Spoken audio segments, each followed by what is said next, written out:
Welcome back everyone, welcome to civil services study. देखिए, समीक्षा अधिकारी की टेस्ट सीरीज चल रही थी। 9 टेस्ट कंप्लीट हो गए थे अपने। यह है टेस्ट नंबर 10। एक नोटिफिकेशन है यूपीपीसीएस की तरफ से कि जो समीक्षा अधिकारी की परीक्षा 13 सितंबर को होने वाली थी उसको एक हफ्ते बढ़ाकर 20 सितंबर को कर दिया गया है। तो अब ये जो एग्ज़ाम है RO का 2016 का री एग्ज़ाम वो 20 सितंबर को होगा। देखिए, इसका कारण ये भी हो सकता है कि आपको पता है ना कि जो लोगों ने 2016 में ये अप्लाई किया था वही इसको एग्ज़ाम को दे सकते हैं। और 25 तारीख तक इसमें, यानी कल 25 तारीख तक आप अपना सेंटर जो है अपनी मर्ज़ी से 2 या 3 सेंटर वहाँ पर दे सकते हो, ताकि उन्हीं में से आपको जो है सेंटर की चॉइस मिल जाए। तो सेंटर चॉइस के चक्कर में ये एग्ज़ाम बढ़ा दिया गया है 20 सितंबर को। हाँ, हालांकि ऐसा लिखा नहीं है वहाँ पर। चलिए दिखा देता हूँ वो। तो देखिए, यह है वो प्रेस रिलीज़ 24 अगस्त 2020 आज ही की है ये। देखिए, सभी विद्यार्थियों को सूचित किया जाता है कि समीक्षा अधिकारी, सहायक समीक्षा अधिकारी, सामान्य विशेष चयन प्रारंभिक परीक्षा 2016 27/9/2016 जिसका आयोजन हुआ था और ये 13 सितंबर 2020 को प्रस्तावित होने वाली थी, अपरिहार्य कारणों की वजह से स्थगित कर दी है। अब ये उक्त परीक्षा दिनांक 20 सितंबर 2020 को आयोजित की जाएगी। परीक्षा नियंत्रक अरविंद कुमार मिश्रा जी। तो 20 सितंबर को एग्ज़ाम होना है जो 13 सितंबर का है। याद रखिएगा, इसको प्रैक्टिस करते रहिए। और एक हफ्ते का समय मिल गया, अच्छा है आप लोगों के लिए। बाकी कल तक 25 अगस्त तक आप जो है अपने एग्ज़ामिनेशन सेंटर वहाँ पर 2 या 3 जितनी भी चॉइस ले रहा है उसको दे सकते हो। और उसको चेंज करने के लिए मोबाइल OTP और जीमेल के OTP की आवश्यकता पड़ेगी। तो उनके लिए दिक्कत आ सकती है जिन्होंने 2016 में अपना कुछ और मोबाइल नंबर चला रहे होंगे या कुछ और जीमेल चला रहे होंगे और अभी उनका मोबाइल और जीमेल बदल गया है या फ़ोन बदल गया है, जीमेल कुछ ही बदल गया है। अगर आप नहीं चाहते तो फिर सेंटर अपने एड्रेस के हिसाब से मिलेगा, जो भी है उसको आप ऐसे भी छोड़ सकते हैं, इग्नोर कर सकते हैं, मतलब देखा जाए तो। चलिए स्टार्ट करते हैं अपना टेस्ट। तो आज ये क्वेश्चन नंबर 1 है। इस टेस्ट में हम फोकस करेंगे एनवायरनमेंट और इकोलॉजी के प्रश्नों पर। अभी नोटिफिकेशन आया, वरना यहाँ 20 सितंबर हो जाता। चलिए, ये टेस्ट पहले ही बना चुका हूँ मैं दोपहर में। क्वेश्चन नंबर 1 पर आ जाइए। सबसे पहले पारिस्थितिकी मतलब इकोलॉजी शब्द का प्रतिपादन किया था। 140 GS के प्रश्न आते हैं, बहुत होते हैं 140 प्रश्न, प्रैक्टिस करते रहिएगा। सबसे पहले पारिस्थितिकी यानी इकोलॉजी शब्द का प्रतिपादन किसने किया था इनमें से? देखिए, जीन तो जॉनसन ने दिया था, तो ये तो होगा नहीं। उत्परिवर्तन दिया था ह्यूगो डे ने, ये भी नहीं होगा। इसका आंसर हो जाएगा option number B, Ernst Haeckel. Ernst Haeckel. तो देखिए, अर्नस्ट हैकेल ने 1869 में पारिस्थितिकी यानी इकोलॉजी शब्द का प्रतिपादन किया। पारिस्थितिकी जीवों के पारस्परिक तथा वातावरण के साथ उनके संबंधों का अध्ययन है। सब्सक्राइब कर लीजिए सिविल सर्विसेज स्टडी चैनल को लेटेस्ट वीडियो नोटिफिकेशन के लिए। बेल आइकन को प्रेस रखना ताकि आने वाली वीडियो का नोटिफिकेशन सही समय पर मिल सके। क्वेश्चन नंबर 2 पर आ जाइए। पारिस्थितिकी के अंतर्गत निम्नलिखित में से किसका अध्ययन किया जाता है? जीवों तथा पर्यावरण का परस्पर संबंध, समष्टियों, समुदायों, वायोम या जीवोम। बताइए कौन सा इनमें? देखिए, जीवों तथा वातावरण का परस्पर संबंध ये तो है, समुदाय का भी अध्ययन होता है इसमें, समष्टि का भी, वायोम, जीवोम, सब डी। तो पारिस्थितिकी के अंतर्गत जीवों तथा वातावरण के परस्पर संबंधों के अतिरिक्त समष्टियों, समुदाय, परितंत्रों, वायोम, जीवोम तथा जैवमंडल का अध्ययन किया जाता है इसमें। क्वेश्चन नंबर 3 पर आ जाइए। जीवोम क्या है? 4 में अलग अलग परिभाषाएं। क्या है जीवोम? डी से स्टार्ट करते हैं हम। किसी आवासीय क्षेत्र में रहने वाले पादपों तथा प्राणियों की जातियों के समूह से है जीवोम का संबंध। और सी में है जीवों का एक ऐसा समूह जिसमें विभिन्न प्रजातियों के जीवों की संख्या जो एक ही क्षेत्र में रहते हैं तथा पारस्परिक क्रिया करते हैं। क्या यह है जीवोम? या फिर जीवों का समुदाय और वह पर्यावरण जिसमें वे रहते हैं। देखिए, जीवों का समुदाय जिसमें वे रहते हैं, ये तो एक तरह से पारितंत्र हो गया ना। एक बड़ी क्षेत्र इकाई जो एक प्रमुख इकाई की वनस्पतियों तथा संबद्ध प्राणी जातियों द्वारा विशेष जलवायु मंडल में पाई जाती है। कौन सी सुटेबल लग रही है इसमें? यही पहली वाली जो परिभाषा है ना, यही है जीवोम। तो देखिए, सबको एक एक करके देख लेते हैं। किसी आवासीय क्षेत्र में रहने वाले पादपों तथा प्राणियों की जातियों के समूह को बोलते हैं जनसंख्या। अब देखिए, जीवों का एक ऐसा समूह जिसमें विभिन्न प्रजातियों के जीवों की संख्या जो एक ही क्षेत्र में रहते हैं तथा पारस्परिक क्रिया करते हैं उसको बोलते हैं जैविक समुदाय। जीवों का समुदाय और वह पर्यावरण जिसमें वे रहते हैं उसको बोलते हैं पारितंत्र। और जीवोम क्या होती है? एक बड़ी क्षेत्रीय इकाई जो एक प्रमुख प्रकार की वनस्पतियों तथा संबद्ध प्राणी जातियों द्वारा एक विशेष जलवायु मंडल में पाई जाती है उसको बोलते हैं जीवोम। और ये सारी की सारी डेफिनेशन अपने आप में इम्पॉर्टेंट है, पूछी जा सकती है। पर्यावरण एक है डायनामिक संकल्पना, स्टैटिक संकल्पना, चक्रीय संकल्पना, इनमें से कोई नहीं। गतिशील, स्थैतिक, चक्रीय या इनमें से कोई नहीं। देखिए, पर्यावरण एक डायनामिक गतिशील संकल्पना है। तो पर्यावरण एक गतिशील संकल्पना है।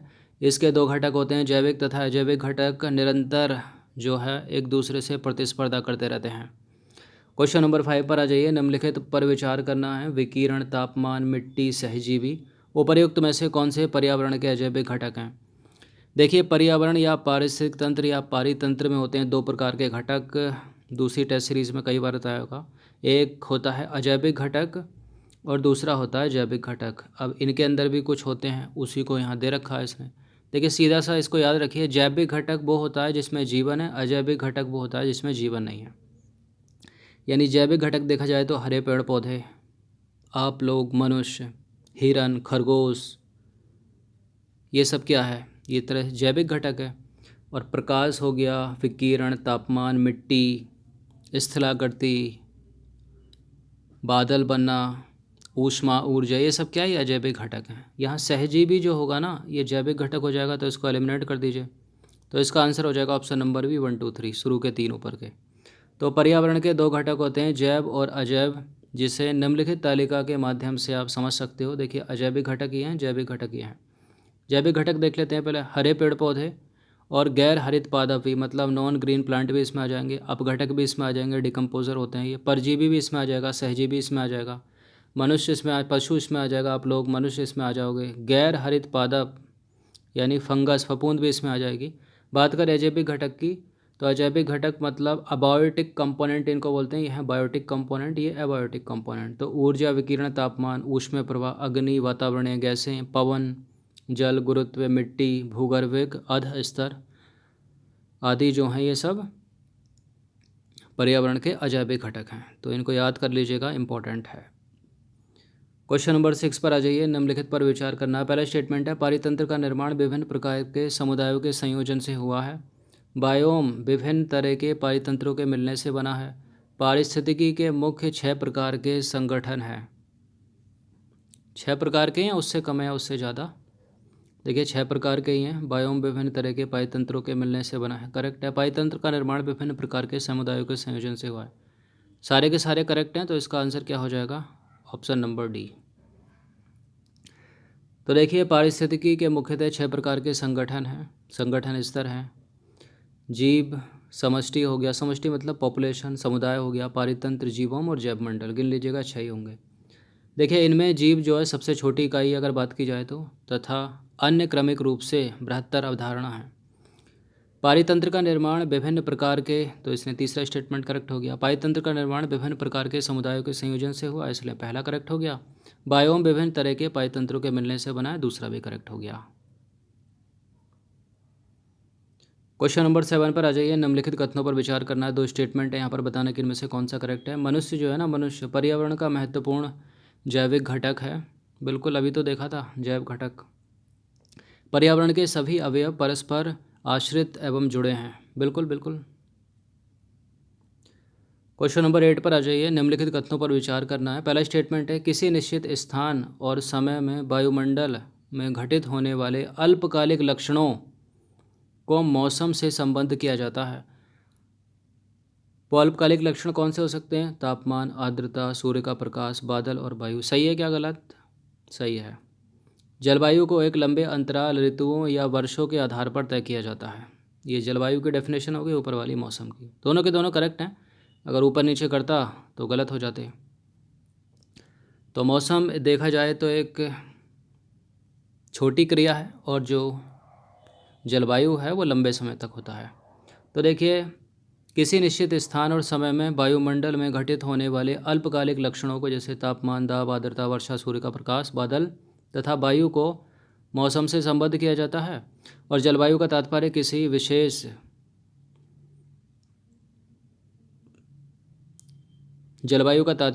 क्षेत्र विशेष के औसत मौसम से है, जिसमें वायुमंडलीय स्थिति की सामान्य अवस्थाएं, ऋतु परिवर्तन और लंबे समय की चरम मौसमी स्थिति सम्मिलित होती है। अब देखिए, एक लंबे समय अंतराल यथा ऋतुओं या वर्षों के आधार पर जो है जलवायु का आकलन किया जाता है। तो सामान्य भाषा में देखा जाए तो मौसम एक शॉर्ट टर्म प्रोसेस है और जो क्लाइमेट है वो लॉन्ग टर्म प्रोसेस है। क्वेश्चन नंबर 9 पर आ जाइए। निम्नलिखित कथनों पर विचार करना है। पहला स्टेटमेंट है, तापमान तथा वर्षा के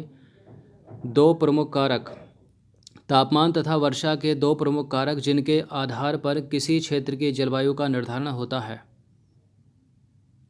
समझ में आई लाइन?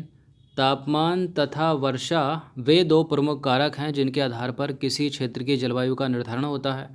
भूमंडलीय जलवायु स्तर का निर्माण विभिन्न क्षेत्रों में तापमान, वर्षा तथा वायु में जलवाष्प की मात्रा के बदलाव से होता है। बताइए कौन सा करेक्ट है इसमें? पहला भी करेक्ट है, दूसरा भी करेक्ट है, दोनों के दोनों करेक्ट हैं ये। तो तापमान और वर्षा जलवायु के दो प्रमुख निर्धारक कारक हैं। विभिन्न क्षेत्रों में तापमान, वर्षा तथा वायु में जलवाष्प की मात्रा में बदलाव से भूमंडलीय जलवायु स्तर का निर्माण होता है। इसमें दोनों के दोनों करेक्ट हैं। क्वेश्चन नंबर 10 पर आ जाइए। निम्नलिखित कथनों पर विचार करना है। पहला स्टेटमेंट है, जंगल में वृक्षों की पत्तियां सूर्य के प्रकाश की अधिकांश मात्रा को जमीन पर आने से रोकती हैं। वनों के आंतरिक भाग की आर्द्रता निकटस्थ वन विहीन क्षेत्रों से कम होती है। पहला तो करेक्ट है। जब बड़ी बड़ी पत्तियां होंगी तो नीचे सूर्य का प्रकाश पहुंच ही नहीं पाएगा, सनलाइट पहुंच ही नहीं पाएगी। देखिए, वनों के आंतरिक भाग में जो आर्द्रता होती है वो अधिक होती है, कम नहीं होती, अधिक होती है वो, तभी तो रेनफॉल बहुत होता है उधर। तो दूसरा वाला गलत है, पहला वाला करेक्ट है। तो देखिए, जंगल में वृक्षों की पत्तियां सूर्य के प्रकाश की अधिकांश मात्रा को जमीन पर आने से रोकती हैं, जिसके परिणाम स्वरूप अंदर में वायु का तापमान अपेक्षाकृत जो है वो निम्न होता है, क्योंकि सनलाइट आ ही नहीं पाएगी, हीट मतलब वहाँ जनरेट ही नहीं हो पाएगी। उल्लेखनीय है कि वनों के आंतरिक भाग की आर्द्रता जो है वो निकटस्थ वन विहीन क्षेत्रों से अधिक होती है, कम नहीं होती। गलत है दूसरा। क्वेश्चन नंबर 11 पर आ जाइए। जीवों के पर्यावास मतलब हैबिटाट यानी आवास के संदर्भ में विचार करना है। पर्यावास वह भौतिक पर्यावरण है जिसमें कोई जीव रहता है। विभिन्न जातियों का एक ही पर्यावास हो सकता है या बहुत सारी जातियां एक ही पर्यावास में रह सकती हैं। संपूर्ण जैविक समुदाय द्वारा अध्याशित क्षेत्र पर्यावास को इंगित करता है। बिल्कुल, ये तो पढ़ने से लग रहे हैं सारे के सारे स्टेटमेंट करेक्ट। डी है इसका आंसर, उपरोक्त सभी। क्वेश्चन नंबर 12 पर आ जाइए। निम्नलिखित में से कौन सा सही सुमेलित नहीं है? मनुष्य की आंत फीताकृमि का पर्यावास है। सड़ रही वस्तुएं कवक का पर्यावास है। लवणीय जल मछली का पर्यावास है। बताइए कौन सा गलत है? इसमें पक्का कोई ना कोई गलत होगा। देखिए, फीताकृमि मनुष्य की आंत फीताकृमि का पर्यावास है, करेक्ट है ये। सड़ी गली वस्तुएं फंगस, सही है, कवक का पर्यावास है। मछली का पर्यावास लवणीय जल होगा या अलवणीय जल होगा?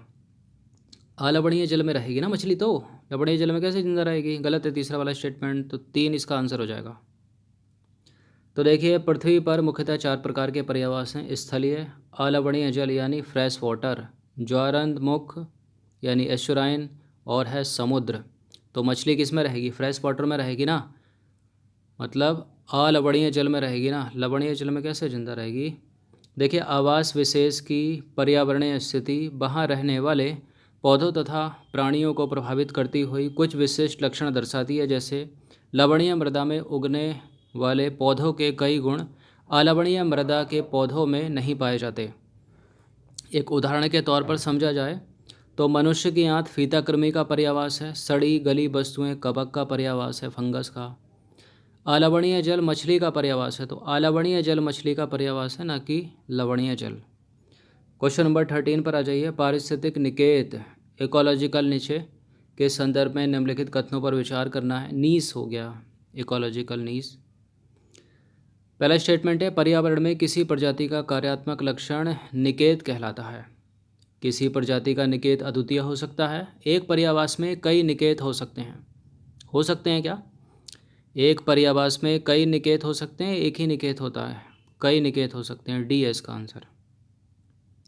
तो देखिए, एक पर्यावास या आवास में कई प्रकार की प्रजातियां रह सकती हैं, जबकि एक निकेत में एक ही प्रजाति रह सकती है, याद रखिएगा। और एक पर्यावास में कई निकेत हो सकते हैं। पर्यावास निकेत से व्यापक धारणा है, अतः किसी पर्यावास में एक से अधिक प्रजातियों का निकेत हो सकता है, यद्यपि वे समान नहीं होते। लेकिन क्वेश्चन नंबर 14 पर आ जाइए। निम्नलिखित कथनों पर विचार करना है। दो स्टेटमेंट है यहाँ पर, बताना कि इनमें से कौन सा सही है। पहला स्टेटमेंट है, दो प्रजातियों का समान निकेत परस्पर स्पर्धा को जन्म देता है और एक प्रजाति निकेत अपने पर्यावरण के जैव व अजैव घटकों की अंत्यक्रिया को समाहित करता है।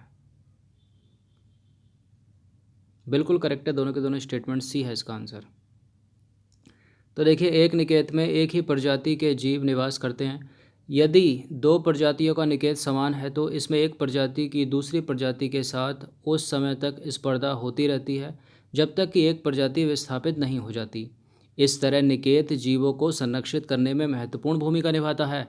साथ ही प्रजाति निकेत अपने पर्यावरण के जैव एवं अजैव घटकों की अंत्यक्रिया से युक्त होता है। इसलिए दोनों के दोनों स्टेटमेंट करेक्ट हैं। इस प्रश्न का उत्तर दीजिए। तो आसान सा प्रश्न है, निम्नलिखित पर विचार करना है। औद्योगिकरण, अति चराई, कार्बन मोनोऑक्साइड की सांद्रता, वृक्षारोपण, झूम कृषि, उपरोक्त में से कौन से पर्यावरण को कुप्रभावित करते हैं, बताइए। कौन करेगा पर्यावरण को कुप्रभावित? इंडस्ट्रियलाइजेशन, क्या करना पड़ेगा? वनों को काटना पड़ेगा, ये तो करेगा। अति चराई भी करेगी, और कार्बन मोनोऑक्साइड की सांद्रता ये भी करेगा। झूम खेती क्या करते हैं? स्लैश एंड बर्न, मतलब काटो, जलाओ, छोड़ो, फिर आगे बढ़ो। नॉर्थ ईस्ट में होती है ना, ये पर्यावरण की शत्रु बोलते हैं इस कृषि को। बाकी वृक्षारोपण तो नहीं करेगा, तो फोर्थ को एलिमिनेट कर दीजिए। कुप्रभावित फोर्थ तो है ही नहीं किसी में, तो 1 2 4 5 1 2 क्या हो जाएगा फिर इसका आंसर? एक सही है, दो सही है, तीन सही है और 5 सही है। तो एक सही है, दो सही है, तीन सही है और 5 सही है। डी हो जाएगा इसका आंसर। हो जाएगा ना? हो जाएगा। चलिए, तो 15 प्रश्न थे इम्पोर्टेंट, अच्छे से इसका रिवीजन कर लीजिएगा। और 13 सितंबर इसको अपडेट कर देंगे अगले टेस्ट में। 20 सितंबर को एग्ज़ाम है। और बाकी कल आप जो है समीक्षा अधिकारी का सेंटर चेंज कर सकते हो, इसका RO का, मतलब एक चॉइस दे सकते हो कि आपको उन्हीं 2 या 3 जगह में सेंटर मिले। धन्यवाद। इसी के चक्कर में डेट बढ़ी गई है।